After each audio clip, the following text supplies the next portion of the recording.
नमस्कार, मैं हूं दिग्विजय मिश्रा। इस वीडियो में हम चर्चा करेंगे इंडिफरेंस कर्व एनालिसिस की जो एजम्पशंस हैं। जो एजम्पशंस हैं ये दो ग्रुप में हम डिवाइड करेंगे। पहला ग्रुप जो है एजम्पशंस का वो इंडिफरेंस कर्व्स के विषय में है, और दूसरा जो होगा वो कंज्यूमर इक्विलिब्रियम जब हम डिस्कस करेंगे तब। तो इसमें हम उन एजम्पशंस की चर्चा करेंगे जो इंडिफरेंस कर्व के विषय में बनाए गए हैं। तो इसमें पहली एजम्पशन है नॉन सेटाइटी। इसका मतलब ये है that consumer is never satisfied. इसका मतलब कि उपभोक्ता को कितनी भी मात्रा मिलती जाए वस्तु की, वो कभी ये नहीं कहेगा कि बस अब इस वस्तु के उपभोग की हमारी इच्छा संतुष्ट हो गई है। इसलिए इसको कहा गया that his wants are non satiable. उनको कभी भी हम सेटिस्फाई नहीं कर सकते। इसका मतलब ये है कि अगर हमारा जो कंज्यूमर है उसको दो वस्तुओं का बंडल दिया जाता है, तो अगर उस बंडल में दोनों वस्तुओं की मात्रा बढ़ा दी जाए या कम से कम एक वस्तु की मात्रा बढ़ा दी जाए तो उसका सेटिस्फैक्शन और बढ़ जाएगा। जैसे कोई व्यक्ति है, आप उसको एक पिज्ज़ा दें और एक कोल्ड ड्रिंक दें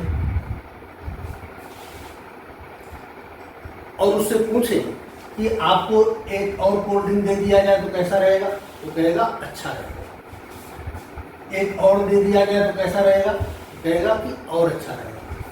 एक और दे दिया जाए तो कैसा रहेगा, तो कहेगा और अच्छा रहेगा। या उसको दो पिज्ज़ा दे दे, दो कोल्ड ड्रिंक दे दे, तब भी वो कहेगा अच्छा रहेगा। या उसको एक कोल्ड ड्रिंक और दो पिज्ज़ा दे दे, तब भी वो कहेगा ये और अच्छा है। इसका मतलब है that our consumer always prefers more of at least one और बोथ गुड्स। हमारा उपभोक्ता हमेशा दोनों वस्तुओं में से कम एक वस्तु या दोनों वस्तुओं की अधिक मात्रा को प्राथमिकता देता है। कभी भी ऐसा नहीं होगा कि वो कहे कि नहीं अब इस वस्तु को हमको और नहीं चाहिए। इसका मतलब that the consumer is never supplied, is never over supplied with either of the good. कभी भी हमारा कंज्यूमर दोनों वस्तुओं में से किसी भी एक वस्तु की अतिरिक्त मात्रा उसके पास नहीं होती। ये मतलब हो गया नॉन सेटाइटी का, कि उसकी इच्छाओं को कभी शांत नहीं किया जा सकता। वो हमेशा ज़्यादा से ज़्यादा वस्तुओं को प्राप्त करने का प्रयास करता है, नॉन सेटाइटी। दूसरी असम्पशन है कंप्लीट स्केल ऑफ प्रेफरेंस। इसका मतलब यह है कि हमारा जो कंज्यूमर है उसके सामने वस्तुओं का बंडल रखा जाए तो वो हमेशा ये बता सकता है कि किस बंडल से उसको ज़्यादा संतुष्टि मिल रही है, किस बंडल से कम मिल रही है, और किस बंडल से, किन दो बंडलों से या ज़्यादा बंडलों से एक समान मिल रही है। ध्यान यहाँ पर ये रखना है कि हमारा जो कंज्यूमर है वो जब ये प्रेफरेंस अपना डिसाइड करता है तो वह अपने नेचर और टेस्ट के अकॉर्डिंग डिसाइड करता है। इसमें उसकी इनकम या वस्तुओं की कीमत का कोई योगदान नहीं है। जैसे हम ये मानकर चलते हैं कि किसी रिक्शे वाले से आप पूछें कि उसको एक हेलीकॉप्टर और एक बाइक दी जाए, दो हेलीकॉप्टर और एक बाइक दी जाए, 3 हेलीकॉप्टर और 3 बाइक और एक हेलीकॉप्टर दिया जाए, तो इनमें किससे उसको सेटिस्फैक्शन ज़्यादा मिलेगा, किससे कम मिलेगा और किससे बराबर मिलेगा, इसका फैसला आपका कंज्यूमर कर सकता है। ध्यान रखिए, कंज्यूमर को हमने कहा कि वो रिक्शा चलाता है, निश्चित रूप से उसकी इनकम ऐसी नहीं होगी कि वो बाइक, वो हेलीकॉप्टर खरीद सके, लेकिन फिर भी हमारी मान्यता ये है कि जो भी कॉम्बिनेशन वस्तुओं का कंज्यूमर के सामने प्रस्तुत किया जाएगा वो सब की रैंकिंग करने में सफल हो जाएगा।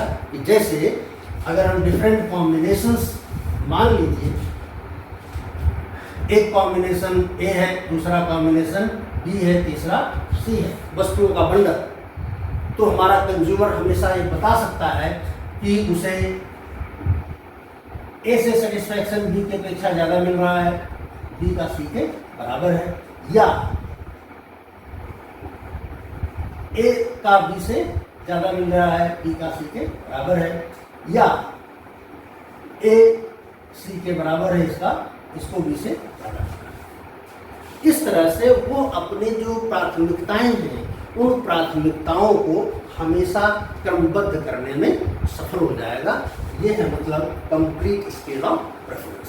मतलब कि उसके सामने वस्तुओं के जो भी बास्केट या समूह रखे जाएंगे वो कभी ये नहीं कहेगा कि हम इन बास्केट्स के बीच में कंफ्यूज हैं या इनको हम प्रेफरेंस के अकॉर्डिंग अरेंज नहीं कर पा रहे हैं, ऐसा कभी नहीं होगा। हमेशा वो जो भी कॉम्बिनेशन आएंगे उनको रैंकिंग देने में, उनको क्रमबद्ध करने में अपने प्रेफरेंस के अकॉर्डिंग वो सफल होगा। ये दूसरी असम्पशन। तीसरी असम्पशन है ट्रांजिटिविटी। इसका मतलब है कि जो भी कॉम्बिनेशंस हैं और उनका जो प्रेफरेंस का रिलेशन है वो रिलेशन एक प्रेफरेंस से दूसरे प्रेफरेंस की तरफ पहुंचने में कंज्यूमर की मदद करता है। जैसे अगर हम मान लें ये इंडिफरेंस कर्व है और इस पर 3 कॉम्बिनेशंस हैं,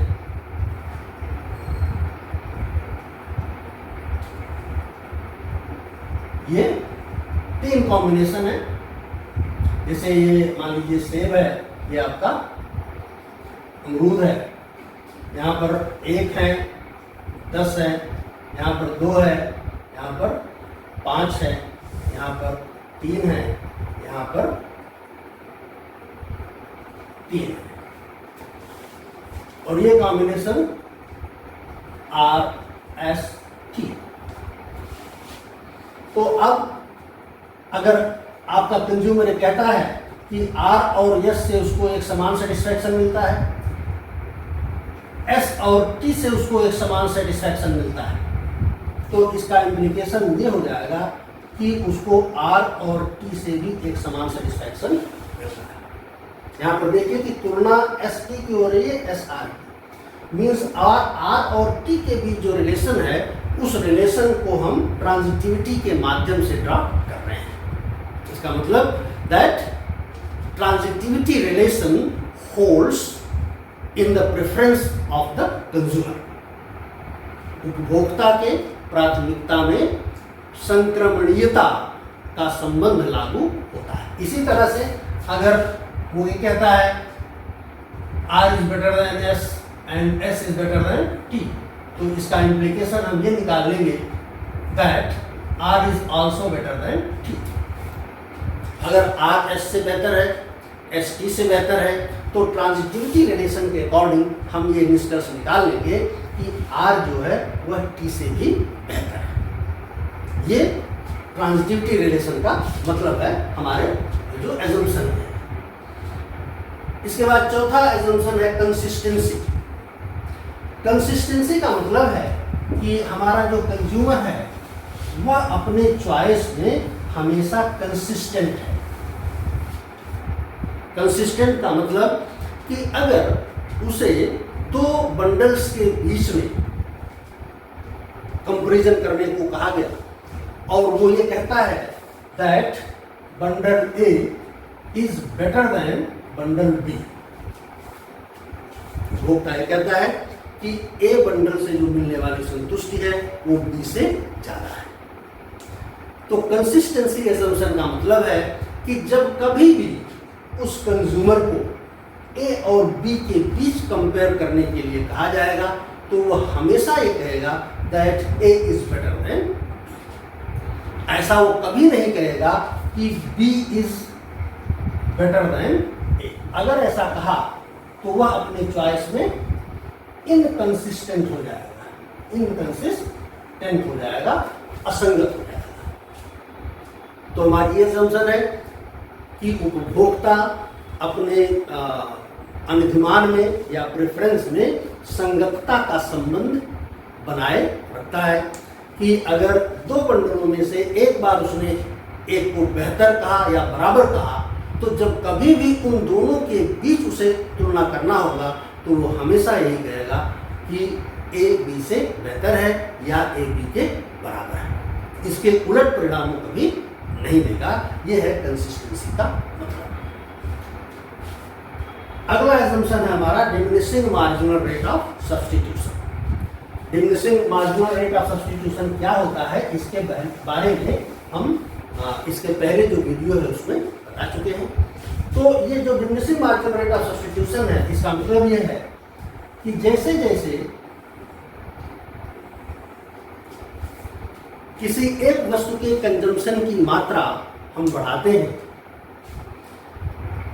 उस वस्तु की अतिरिक्त इकाई प्राप्त करने के लिए हमारा जो कंज्यूमर है वो दूसरे वस्तु की लगातार कम मात्रा का परित्याग करता है।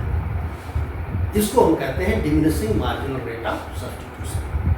That as the consumer increases consumption of one commodity, then he continuously gives up less and less quantity of the other good. तो अब जैसे ये डिफरेंस कर हमारा है, इसमें ये दो वस्तुएं हैं एक्स और वाई। जैसे मान लीजिए कि यहाँ पर हमारा कंज्यूमर है, एक एक्स और 15 वाई को कंज्यूम कर रहा है। अब अगर हम उसको एक एक्स और दे दें तो वो 5 वाई का सेक्रीफाइस कर देता है, 5 वाई को छोड़ देता है। यानी कि एक एक्स प्राप्त करने के लिए उसने 5 वाई का परित्याग कर दिया। अगर हम उसको एक एक्स और दे दें तो अब की बार वो जो है वो 7 पर आ रहा है। यानी कि जब 2 से 3 पर हम जा रहे हैं तो हमारा जो कंज्यूमर है वो केवल 3 वाई को परित्याग करने के लिए तैयार हो रहा है। अगर हम एक और एक्स दे दें कंज्यूमर को, अब की बार ये देखिए आप केवल 5, केवल 2 वाई। यानी कि यहाँ 3 से 4 पर जब हम जा रहे हैं तो x की मात्रा 1 यूनिट हम बढ़ा रहे हैं, लेकिन इसको एक्स्ट्रा x को प्राप्त करने के लिए कंज्यूमर केवल 2 वाई को सेक्रीफाइस कर रहा है। तो यहाँ आप देखिए 1 से 2 पर जाने पर हमारा कंज्यूमर 5 वाई को सेक्रीफाइस कर रहा है, 2 से 3 पर जाने पर हमारा कंज्यूमर 3 वाई को सेक्रीफाइस कर रहा है, और 3 से 4 पर जाने पर हमारा कंज्यूमर 2 वाई को सेक्रीफाइस कर रहा है। तो वाई की सेक्रीफाइस की जाने वाली मात्रा लगातार घट रही है। इसी को हम कहते हैं diminishing marginal rate of substitution. क्योंकि मार्जिनल रेट ऑफ सब्स्टिट्यूशन जो होता है वो इंडिफरेंस कर्व का स्लोप होता है। तो इसलिए इस एजम्पशन का यही मतलब है that slope of the indifference curve is diminishing. As we move from left to right, slope of the indifference curve diminishes.